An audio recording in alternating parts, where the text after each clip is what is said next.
কোরআন হাদিসের আলোকে কিয়ামের বিধান কি? কিয়ামের বিধান কি? কিয়াম মানে দাঁড়ানো। কিয়াম করা ফরজ। কিয়াম করা কি ভাই? ফরজ। কিয়াম না করলে ফরজ তরক হয়ে যাবে। আল্লাহ তাআলা বলেছেন ওয়াকুমু লিল্লাহি কানিতিন, তোমরা আল্লাহর আনুগত্য করতে গিয়ে, আল্লাহর হুকুম মানতে গিয়ে দাঁড়িয়ে যাও, কিয়াম করো। কে নির্দেশ করেছে? আল্লাহ। তাহলে কিয়াম করা কি? ফরজ। তো বসে আছেন কেন? কিয়াম করা ফরজ হলে আমরা সব বসে আছি কেন? ও নামাজের সময়, মাশাআল্লাহ, এই তো আপনারা ধরে ফেলছেন। নামাজের সময় কিয়াম করা কি রে ভাই? ফরজ।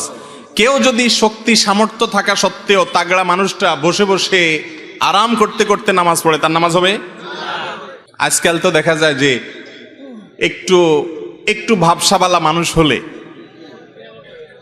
একটু আল্লাহ তাআলা তাকে হয়তো কোনো দিক থেকে একটু বড় করেছেন, সবাই না, আবার অনেক লোক আছেন অসুস্থ হয়ে চেয়ারে বসেন। কিছু কিছু লোকের কথা বলতেছে যে সব কাজ করে, লাফালাফি কুদাকুদি নাচানাচি সবই পারে মাশাআল্লাহ, কিন্তু ভদ্রলোক মসজিদে আসলে চেয়ার টেনে বসে। চেয়ারে কিন্তু বসে নামাজ পড়া জায়েজ আছে যে ব্যক্তির জন্য এছাড়া বিকল্প নাই, সে বাধ্য, মাজার রোগ, কোমরের রোগ, অসুখ বিসুখ হয়েছে, ঠিক আছে। কিন্তু অনেকে আছে যে অহেতুক একটু সামান্য শরীরটা মেজমেজ করতেছে, আজকে শরীরটা ভালো লাগতেছে না, বসে নামাজ শুরু করছে। তো এই কিয়াম না করলে নামাজ হবে? কিয়াম করা মানে দাঁড়ানো।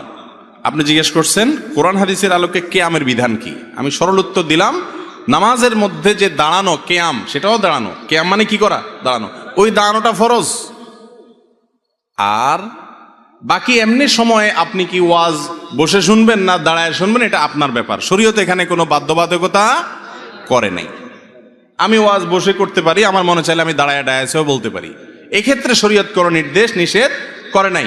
তাহলে কিয়াম কখনো করা ফরজ, আবার কখনো করা মুবাহ মানে জায়েজ। চাইলে আমি দাঁড়াইতে পারি, চাইলে বসতেও পারি। বুঝতে পারছেন? আল্লাহর নবীর নামে দুরূদ প্রেরণ করা, সাল্লাল্লাহু আলাইহি ওয়াসাল্লাম, তাঁর প্রতি দুরূদ প্রেরণ করা, এটা অনেক বড় ইবাদত ভাই, অনেক বড় সওয়াবের কাজ। আপনি যদি চান আল্লাহ আপনার সব দোয়া কবুল করুক, তো আপনি দুরূদ শরীফ পড়বেন। আপনি যদি বিপদে পড়ে যান, সবচেয়ে বেশি দুরূদ শরীফ পড়বেন, দেখবেন সাথে সাথে আল্লাহ তাআলা বিপদ দূর করেছেন। দুটি আমল, দুরূদ আর ইস্তেগফার, আমার জীবনে অনেকবার দেখেছি আমি চরম বিপদের মুখোমুখি। এই দুইটা আমল প্রতি মুহূর্তে করতে থেকেছি। আল্লাহ তাআলা অলৌকিকভাবে, অবিশ্বাস্যভাবে সাহায্য করেছেন। নবী করিম সাল্লাল্লাহু আলাইহি ওয়াসাল্লাম ইবনে হাদিস থেকে স্পষ্ট বোঝা যায়, দুরূদ এবং ইস্তেগফার, এই দুইটা আমল কোনো বিপদগ্রস্ত মানুষ যদি করতে থাকে, আল্লাহ রাব্বুল আলামিন তার জন্য এমন পথ বের করে দেন, সে কল্পনা করতে পারে না বিপদ দূর করার।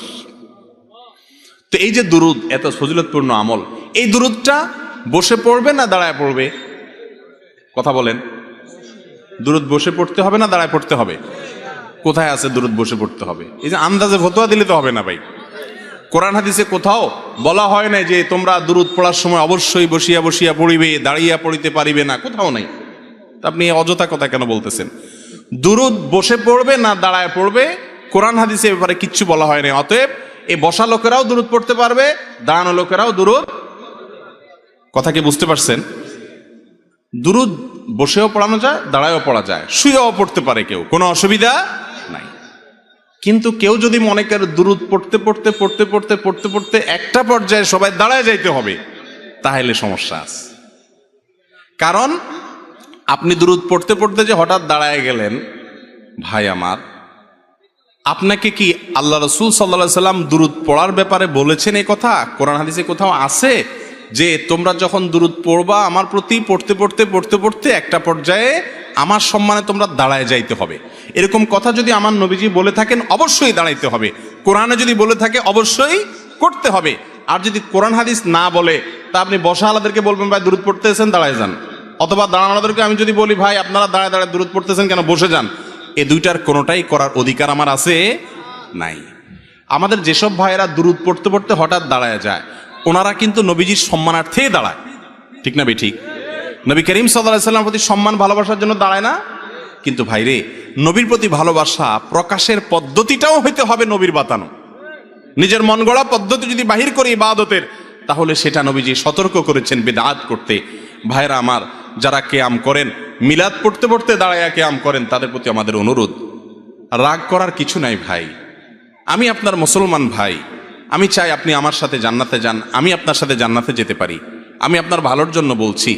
আপনি যে সমস্ত আলিমরা আপনাকে বলেন কিয়াম করার জন্য, ওনাদেরকে অনুরোধ করেন যে হুজুর, কোরআন হাদিসে কোথাও আল্লাহ নবী সাল্লাল্লাহু আলাইহি সাল্লাম কি দুরূদ পড়তে পড়তে দাঁড়ায় যেতে বলেছেন কিনা, যদি বলে থাকেন সেটা কোথায় আছে আপনি দেখান, আমিও একই আমল করব ইনশাআল্লাহ।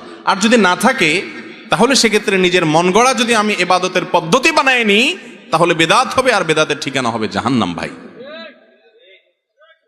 আচ্ছা, আমরা নামাজের মধ্যে দুরূদ কি আপনাদের এলাকায় বসে পড়েন না দাঁড়ায় পড়েন? নামাজের মধ্যে শেষ বৈঠকে দুরূদ পড়েন না আপনারা? এই দুরূদটা কি বসে পড়েন না দাঁড়ায় পড়েন? এই দুরূদের চেয়ে শ্রেষ্ঠ কোনো দুরূদ নাই। সাহাবীরা দুরূদ শিখতে চাইছেন, নবী করিম সাল্লাল্লাহু আলাইহি ওয়াসাল্লাম দুরূদ ইব্রাহিম শিখাইছেন। দুরূদ পড়তে পড়তে যদি দাঁড়ায় যাওয়া লাগতো, তাহলে সাহাবীরা, রাসূলুল্লাহ আকরাম সাল্লাল্লাহু আলাইহি ওয়াসাল্লাম, এমনকি আমরাও নামাজের মধ্যে দুরূদ পড়তে পড়তে দাঁড়ায় যেতাম। ঠিক না ভাই? ঠিক। নামাজের চাইতে গুরুত্বপূর্ণ কোনো অবস্থা মানুষের হতে পারে? সেই জায়গায় দুরূদ পড়তে পড়তে যদি দাঁড়ানো না লাগে, তা নামাজের বাইরে কেন দাঁড়ানো লাগবে ভাই? কথা কি বুঝছেন না বুঝেন নাই?